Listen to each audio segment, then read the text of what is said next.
Muhammad. Akhirnya sekarang beliau sakit dan harus dirawat. Maka kami mohon maaf yang sebesar-besarnya, mohon ridho. HRS mengurungkan jadwalnya untuk safari ke daerah Jawa Timur ya, termasuk di Surabaya, di Madura. Sayang sekali ya, nggak jadi. Sebagian orang bersyukurlah nggak jadi, karena memang kenapa, dilihat dari ceramah-ceramahnya itu paling nggak ya memprovokasi, memfitnah, memframing. Kemarin dia juga bikin propaganda dengan mengatakan bahwa orang yang sekarang ini berbicara nasab Habib itu bukan hanya membatalkan, mengobok-obok nasab Ba'alawi, tapi juga mengobok-obok nasab Wali Songo. Ya ada benarnya juga, karena menurut mereka, menurut Habib-Habib Ba'alawi ini, Wali Songo itu ke Azamat Khan, bahwa Wali Songo itu adalah kakek mereka. Kakek di mana beberapa tahun yang lalu itu dikatakan majhulun nasab, dikatakan nasabnya terputus. Ya karena sekarang dikoreksi nasabnya, akhirnya sekarang diaku-aku lagi. Unda kata siapa, itu fitnah. Bahwa Wali Songo itu zuriyah Nabi dari jalur Azamat Khan. Nah, begitu kata si HRS ya. Dalam hal ini Kiai Mat pernah menjelaskan dengan gamblang tentang nasab Wali Songo itu tidak berjalur ke Azamat Khan. Kemudian Wali Songo sama sekali belum disinggung, sebab kita tahu bahwa Dewasa ini secara nasional masih pemalsuan makam. Ketepatan kemarin saya ziarah ke Bayi Abdul Wahid Salatiga, itu juga di situ silsilah nasabnya juga ke Ubaidillah. Kemudian Mbah Bisari Hasan Bisari Ponorogo, itu saya lihat silsilahnya juga ke Ubaidillah. Jadi banyak sekali makam-makam para wali, dan kita tahu juga ada sebagian daripada makam Wali Songo di situ juga ke Ubaidillah. Dan itu sudah dicetak, dikasih figura, dan ada kacanya. Dan ini kebenarannya nanti nasab Wali Songo itu sebetulnya kemana? Mengenai pertanyaan selanjutnya, Wali Songo nasabnya ke Ba'alawi bukan. Orang-orang Ba'alawi Habib mencatat dalam kitab mereka seluruh Wali Songo keturunan Ba'alawi. Itu pada tahun berapa? Baru pada tahun 1984. Kitab cetakan Samsul Dohiro yang ditambahi. Dulunya tidak masuk. 1984 cetakan baru kitab Nasab Ba'alawi mencantumkan terutama Kesultanan Banten, yang dicantumkan sampai hari ini ada di dalam kitab Samsul Dohiro itu. Kita ini mantan Ba'alawi. Tahun 2012 saya itu menjadi pencatat nasab bersama teman-teman dari keluarga Kesultanan Banten, itu masih ke Ba'alawi karena belum ditemukan keraguan waktu itu. Nah, keraguannya timbul ketika kitab nasab mereka itu mencatat Samsul Dohiro itu keluarga Kesultanan Banten, kemudian keluarga lain, seluruh Wali Songo, hanya dicatat beberapa generasi bahwa ini ke apa Ba'alawi gitu, tapi tidak dicatat sampai bawah. Kalau Kesultanan Banten dicatat sampai bawah, sampai tahun 1808, jadi sampai Sultan terakhir Sultan Safiuddin. Nah, kalau Sunan Giri hanya Sunan Girinya saja gitu, Sunan yang lain Sunan yang lainnya saja. Tapi kalau Sultanan Banten dicatat sampai tahun 1808, keturunan Sultan Safiuddin sampai Sultan hari ini, cuma Sultan budaya itu masih ada di dalam kitab Safiul Bahiro.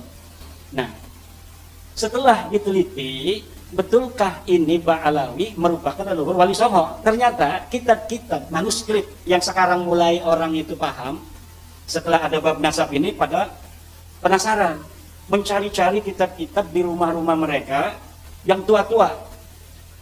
Kemudian Kesultanan Cirebon, dia punya manuskrip yang gak boleh dibuka-buka, katanya pemali kalau dibuka. Akhirnya sekarang mau buka.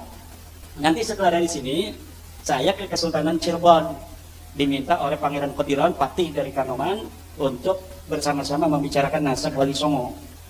Karena di Kesultanan Cirebon pun lihat itu di makam Sunan Gunung Jati masih Ba'alawi. Nggak heran kalau nasab-nasab kiai lain di Nusantara ini masih Ba'alawi. Karena Kesultanan Cirebon sendiri belum serta-merta begitu saja menerima. Walaupun saudara-saudara saya dan selalu SMS-an tiap hari. Tapi untuk merubah itu kan kita perlu hati-hati. Lalu mulai kapan? Masa iya 1984 saja ketika nasab Wali Songo itu ditulis dalam Samsul Bahiro? Bukan. Sebelumnya sudah ada tahun 1960 sebuah manuskrip palsu ditulis. Jadi ada namanya manuskrip Negara Kertabumi. Katanya karya Pangeran Wangsakerta, salah satu putra Raja Cirebon tahun 1670. Nah, tahun 1670 di dalam manuskripnya itu ditulis silsilah Sunan Gunung Jati sampai ke Ubedillah. Setelah ini manuskrip dibawa ke ahli filolog dari Universitas Indonesia, ternyata kitab ini kertasnya tua. Setelah pakai ludah, seret, tuanya hilang. Kertasnya ternyata kertas Manila. Kertas Manila itu ya kertas zaman sekarang itu, kayak karton itu. Itu. Jadi upaya itu sudah sejak 1960. Lalu yang tertua lagi di mana? Yang tertua lagi dalam tulisan Habib Salim bin Jindan. Habib Salim bin Jindan datang ke Kesultanan Banten, Sultanan Cirebon, Jogja, Solo, Madura. Bertemu dengan Syekh Khalil Bangkalan. Kemudian ini Syekh Khalil, silsilahnya Syekh Khalil ini dari Ampel, ini dari Sunan Gunung Jati sampai ke Rasulullah. Akhirnya sekarang orang-orang pada berihtijaj dengan Syekh Khalil. Katanya Syekh Khalil sendiri sudah menetapkan Wali Songo ini ke Ba'alawi. Iya, karena Syekh Khalil mendapatkannya dari Habib Salim bin Jindan. Habib Salim bin Jindan itu adalah ayah dari Habib Ahmad bin Jindan, orangnya soleh, tawadu, karena dia ngajinya sama kiai-kiai, bukan nama Ba'alawi. Dia ngaji sama kiai-kiai, makanya tawadu. Habib itu kalau ngaji sama kiai ya kayak kita, tawadu. Kenapa? Sinaran cahaya Jawa, rahmat Nusantara itu akan masuk ke dia. Yang berbeda-berbeda itu, lihat gurunya ada nggak guru Jawa, dapat nggak dia keramat tanah Jawa? Nggak dapat. Kalau yang sombong-sombong itu nggak dapat keramat tanah Jawa, jadi dia tidak dapat doa dari Sabdo Palon sama Syekh Subakir dulunya. Kalau yang dapat doa dari Syekh Subakir perjanjiannya dengan Sabdo Palon, ya kita mengindonesia. Tidak ada perbedaan kita berdasarkan keturunan dengan siapapun. Nah, jadi Wali Songo ini sampai sekarang belum tuntas. Makanya saya jarang ngomong Wali Songo karena belum selesai. Dan menurut saya Wali Songo ini mau ke Nabi, mau ke jadi Syarif Sayyid itu nggak terlalu berbahaya. Kenapa? Mereka mengutamakan ilmu, tidak mengutamakan nasab. Jadi tidak akan merasa orang Jawa itu merasa direndahkan oleh turunan Wali Songo. Kalaulah cara Wali Songo sama dengan cara mereka ini sekarang, nggak masuk Islam itu orang-orang Jawa. Orang Jawa itu begini-begini, tapi kalau direndahkan betul-betul melawan, betul nggak?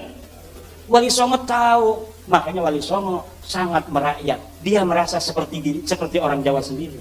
Makanya itu Sunan Kudus itu nggak ada anaknya yang pakai Sayyid, pakai Syarif, nggak ada. Walaupun dianya masih Sayyid Ja'far Shadiq, namanya masih pakai Sayyid Ja'far Shadiq, tapi anaknya saja nggak boleh pakai. Sampai sekarang anaknya ya menyatu aja dengan orang-orang di Kudus itu. Mungkin ada juga yang ngojek untuk Sunan Kudus itu, untuk keturunan Sunan Kudus itu. Ya nggak malu, karena apa? Nggak bawa-bawa marga, nggak bawa-bawa Sayyid, nggak bawa-bawa Syarif. Coba kalau Raden Tumenggung Mubarak misalnya, tiba-tiba ngejek pakai KRT Mubarak, ya kan itu merendahkan pangkat. Makanya udah, hal-hal yang bersifat feodalisme nggak usah disematkan di dalam nama. Nama itu cukup berdasarkan prestasi. Maka sebelum bab nasab ini saya yakin, saya sudah ceramah bahwa Dr. Andes itu lebih mulia dari Habib. Sebelum saya meneliti nasabnya, karena bertentangan dengan Al-Quran. Orang mengatakan hanya dia bermodal ada riwayat keturunan Nabi, dia lebih mulia dari orang lain, dia lebih mulia dari kiai. Nggak ada itu. Sarjana lebih mulia dari Habib, lebih mulia dari Raden, lebih mulia dari Tubagus, lebih mulia dari Kanjeng Raden Tumenggung. Kalau pangeran sendiri, pangeran anak raja, dia tidak lulus SD. Ada orang biasa tukang kolektor, dia adalah S1, lebih mulia tukang kolektor itu yang anaknya jadi S1 daripada raja yang menurunan pangeran yang tidak lulus SD aja.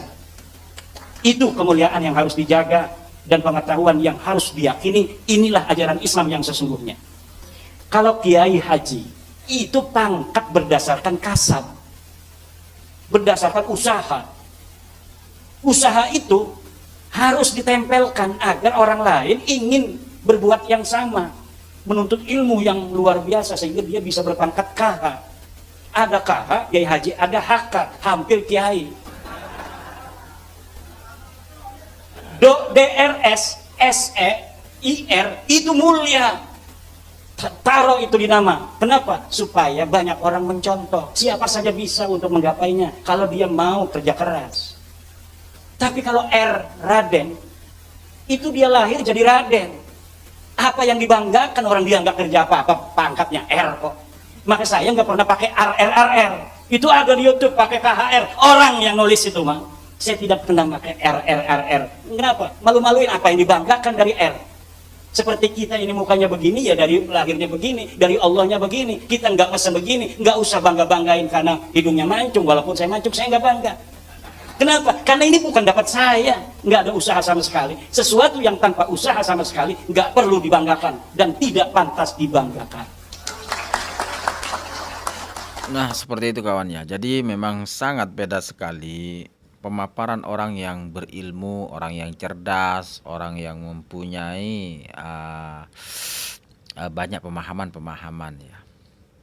Jadi seorang ulama itu ya seperti ini. Jadi ketika menjelaskan itu betul-betul logika itu menerima dari segi agama, dari segi syariat, logika, dalil-dalilnya itu tidak bertentangan. Beda dengan penyampaian para kabib-kabib itu yang ceramah-ceramahnya itu kalau tidak bikin panas, bikin orang itu frontal, mungkin pembodohan.